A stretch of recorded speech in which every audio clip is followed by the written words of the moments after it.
I'm Robert P. Fitton, and this is a quick synopsis of the Handyman Secret, Matthias Jones series, Murder, Mayhem, and Monkey Business. The Handyman is Webster Howard, and he does have a secret. Webster works around Hamilton performing his handyman skills. He also works at the parish church as well as assuming some duties grooming horses at the Frothingham stall. Occasionally he goes out to sea in his boat, the maintenance-free, to fish for tuna. The Ocean Stakes, the annual race at Frothingham Park, has become quite competitive.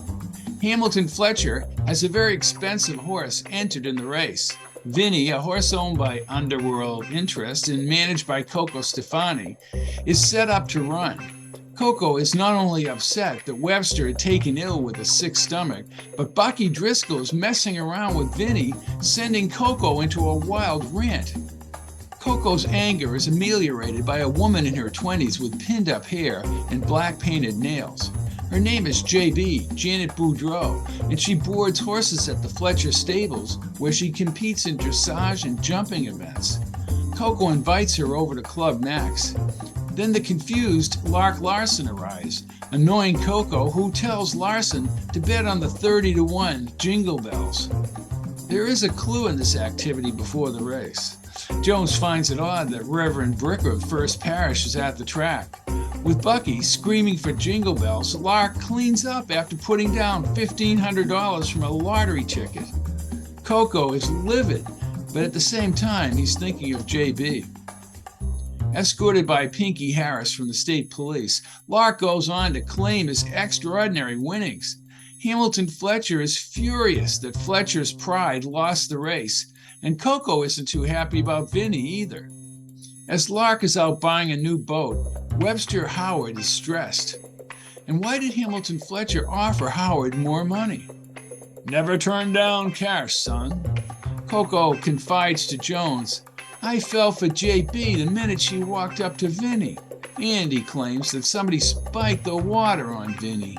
Webster goes out to sea with an approaching nor'easter. So Lark buys a new boat.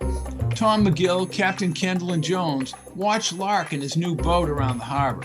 But Lark is going in circles and on a collision course with Webster Howard's boat, the maintenance-free.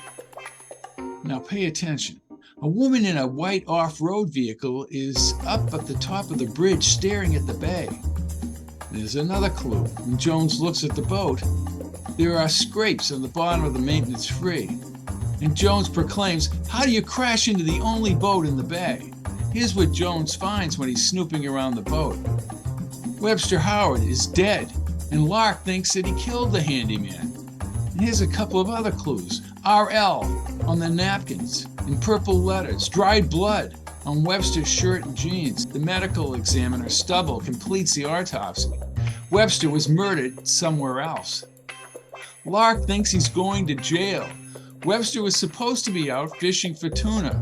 Webster's wife, Mabel, didn't know about the RL napkin when confronted. And why was State Trooper Bannister O'Connell always over Mabel's house? Father Gallagher is having a confrontation with Reverend Bricker about land in Hamilton. Now the medical examiner has some results. Webster was hit from behind, but whoever hit him let the boat drift, thinking it was going into the northeaster, but the nor'easter went out to sea. Lark, at the same time, hires Clyde Hooper, who is supposed to be an intel agent. Hooper, a complete knucklehead, hangs upside down on a maple branch when Jones first meets him in the center of town. Again, who was the woman on the bridge with the SUV? How about one other clue? There was red paint on the hull of the maintenance-free. Jones, eager to find out what happened, wants to know where Webster actually brought the maintenance-free. He does this with tests and computations. And why did Webster leave on a Monday when he never left on a Monday? Remember, Clyde Hooper is one of those bizarre characters who buzz into town and bother Jones with silly theories and odd idiosyncrasies. Hooper is really a pain in the ass. Jones, in one of his side road theories, said that Webster was an experienced fisherman. He must have had access to the weather forecast. Lark, known for his dumb theories about murder investigation, believes that a passing trawler lured Webster into a Canadian fisherman's boat for revenge. It really gets bad when Bucky is investigating Webster's murder with Hooper. Hooper did detective work for Lark when he was coach. Jones learns that Howard's wife is spending beyond her means, which could mean something. Hooper actually finds out what the RL means on the napkin. But what the hell, if you pardon me, is going on with Reverend Bricker in L.G. Bentley's office? Bricker hurls papers on the floor and then leaves L.G.'s office, pounding the desk first before he leaves.